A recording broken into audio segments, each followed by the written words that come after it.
I want to tell you a story. Not about headlines, or politics, or who said what in some conference room far away. This is the story of a man named Ashraf. A father. A husband. A builder. A man from Gaza. For over 20 years, Ashraf worked every kind of job he could find, from laboring on farms to fixing old furniture just to put money aside.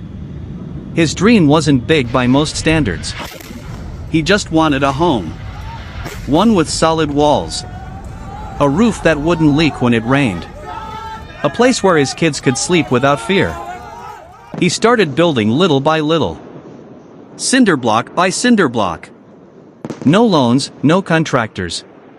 Just sweat, savings, and prayer. After 2 decades, the house was ready. Not a mansion. But his. Finally, his. He used to walk by it every day and imagine the laughter of his children echoing inside. The meals his wife would cook in their tiny kitchen. The front steps where he'd drink tea in the evening. But Ashraf never got to live in that house. One morning, he got a call from a neighbor. "Your house is gone. It's nothing but rubble now." An airstrike. No warning.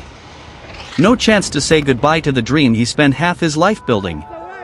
He didn't cry when he heard the news. Not at first.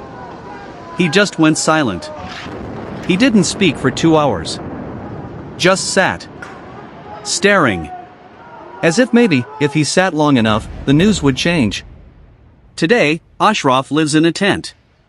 He shares it with 27 other people, family, neighbors, distant cousins, all pushed together by the same disaster. The tent is made of tarp and stitched fabric. It flaps when the wind picks up. When it rains, water seeps in. The ground underneath turns to mud. There's no real bathroom. No clean water. His youngest daughter, Lena, is 2 years old. She cries at night, coughing, unable to sleep. She's already had a skin infection from the dirty water they used to bathe her. There are no doctors nearby. And even if there were, no medicine. Ashraf says the worst part isn't the cold, or the hunger, or even the humiliation of begging for food. The worst part is watching your children suffer, and being completely powerless to stop it. Ashraf is just one of thousands. In fact, over 1.9 million people in Gaza, nearly the entire population, have been displaced like him.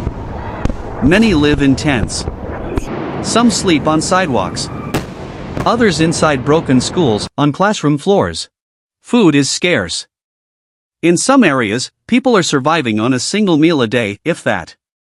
A piece of bread, maybe a little rice, if they're lucky. Water? On most days, families are surviving on less than 5 liters per person to drink, wash, and cook. Imagine that. Ashraf told a journalist something that stuck with me. He said, "I don't want revenge. I don't want politics. I just want my kids to live." That's it. That's the core of it, isn't it? Beyond the noise, beyond the labels and arguments and hashtags, there's a man who just wants his children to be safe. To grow up. To laugh. To live without fear of bombs or starvation or sickness. He had a dream. It was small. A home. Now, he has a tarp. We often hear numbers in the news: 10,000 displaced, 30,000 injured, 70,000 children killed. 70% of infrastructure destroyed. But each number is a story. A name. A father. A daughter. A dream turned to dust. Ashraf's story isn't unique. And that's the tragedy. But telling it matters. Because if we stop seeing the humanity in people like Ashraf, we lose our own. So next time you hear about Gaza, I hope you don't just think of conflict. I hope you think of Ashraf. The father. The builder. The man who spent 20 years building a home, and now lives in a tent, still hoping, somehow, that his children will see something better. That's the story. That's the truth.